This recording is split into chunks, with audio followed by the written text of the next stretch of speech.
Örülök, hogy újra látjuk egymást. Ahhoz, hogy értsd ezt a mai videót, lehet, hogy érdemes megnézned már az előzőt is, vagyis fordítva. Nézd meg az összeset, de ami visszaköszönő elem lesz, az Kósa Lajos polgármester, volt polgármester, akivel beszélgettem az előző adásban. És az történt, hogy ezekben az óriási viharos időkben befújta a postaládámba ezt a 25 csekket, vagy csekkfeladó szelvényt a szél. Mindegyiket a Fidesz Magyar Polgári Szövetség nevére állították ki. Mindegyik tagdíj befizetésül szolgál. Mindegyiket ugyanazzal a kézírással töltötték ki, mindegyiket ugyanazon a postán adták föl, és itt jön az óriási eltérés, mert a 25 csekk első és utolsó feladása között eltelt legalább 5 perc.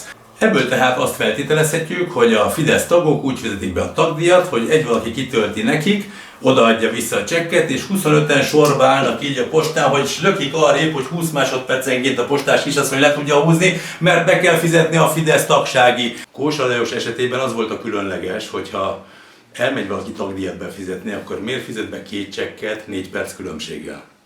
Nem, az valószínűleg az édesapám. És a harmadik? Hoppá! Ugye nem is az én kézírásom szerepel rajta, illetve hát hogyha befizettem volna ezeket a csekkeket, akkor az igazoló lap része az nálam lenne. Nem tudom, hogy kerülhetett oda, ahova került. De akkor vicces nem, hogy tőlem megkapod. Figyelj, hadd kérdezzek olyat, mert itt van ugye, hát 3 Kósa Lajos van, az egyikre azt mondod, hogy édesapád lehet az egyik, mert hogy a cím alapján a másik. De hát kettőnél ugyanazon mennyi volt a te tagdíjat hivatalosan? Mert az egyiken 4500 forint van, a másikon 4480. Mi lehet ennek egyébként, hogy mennyi volt a tagdíjat, vagy mennyit fizettél volna tagdíjat? Fizettél valaha tagdíjat? Persze fizettem, de alapvetően azért az volt a jellemző, hogy a tagdíj fizetést a Fidesznél nem igazán követelték meg.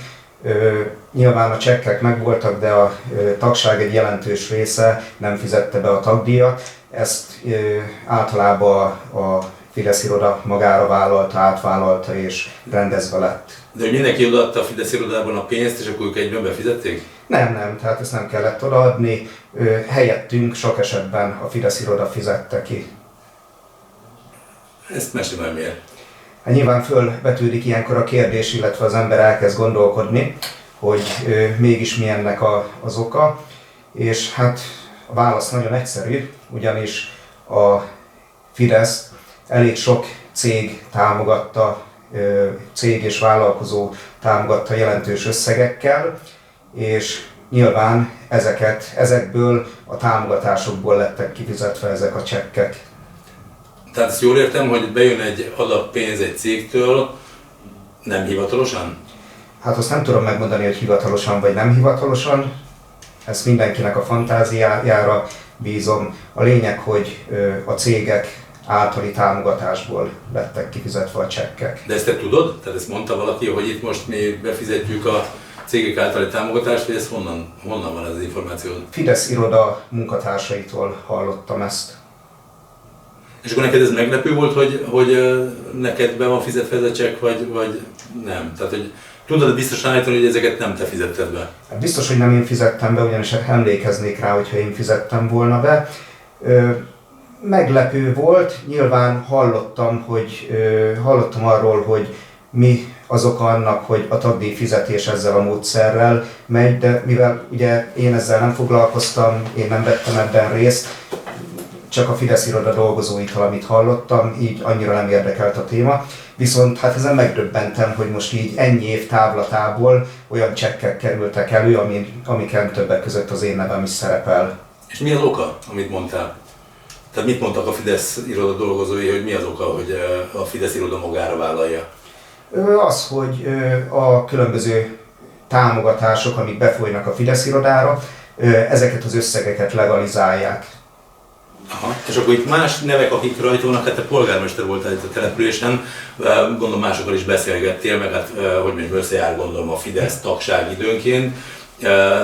Jellemzően fizetnek az emberek, vagy ez hogy működik? Hát ez nagyon változó, de azt el tudom mondani, hogy az elmúlt pár évben azért a fizetési morál az nem volt túl jó, tehát nem igazán fizettek a tagok. nem a tagoknak a hibájából, hiszen hogyha megkapták volna a csekket, akkor valószínűleg befizették volna. Tehát egyáltalán nem szorgalmazta a Fidesz iroda, hogy ezeket a csekkeket fizessük be. Lajos, én ezt úgy hívnám, hogy pénzmosás, ez a szó leírja azt, amit zajlik. Tehát, hogyha jól foglalom össze, akkor cégek beadnak pénzt, én azt gondolnám, hogy nem hivatalosan, mert akkor nem lenne miből befizetni ezt, hiszen rajta lenne a Fidesz számláján az a pénz, amit a cég befizetett, hanem a feketén bejövő pénzt úgy mossák tisztára, hogy a tagoknak azt mondják, hogy nem szükséges fizetnek tagdíjat, ám ezeket a fekete pénzeket úgy tudják tisztára mosni, hogy tagdíj befizetés címén titkárnő kitölti szépen az összes csekket, majd egybe 5 perc különbséggel, nem tudom, ez itt most 33 darab csekk befizetik a postán. Ez így jól írja a helyzetet? Röviden összefoglalva, igen. Nem Kósa Lajos az egyetlen, akinél felmerült a kérdés, hogy befizette a tagdíjat, avagy nem. Megkérdeztük másokat is. Azt szeretném megkérdezni, hogy önök fizettek-e tagdíjat? Elkezdem. Nem? Nem. Pártnak tetszik lenni, ugye? Hát még igen, de már ki kéne lépnem, már ki is szeretnék lépni. Ki szeretne lépni? Persze. Azért van egy kis gubanca a tagdíj fizetésekkel, és ön mikor fizetett utoljára tagdíjat? Mit tudom én? Beléptettek, magyarul. Ja, értem. De én értem, mert nem voltam fideszes. Aha, Én már most se értem. akarok az lenni. Úgyhogy már Értem. ha gondolja, el is intézhetjük a kilépés, itt nem lehet elintézni. Hát sajnos nem. Ez itt egy település 25 csekkje, összesen 270 000 forint értékben.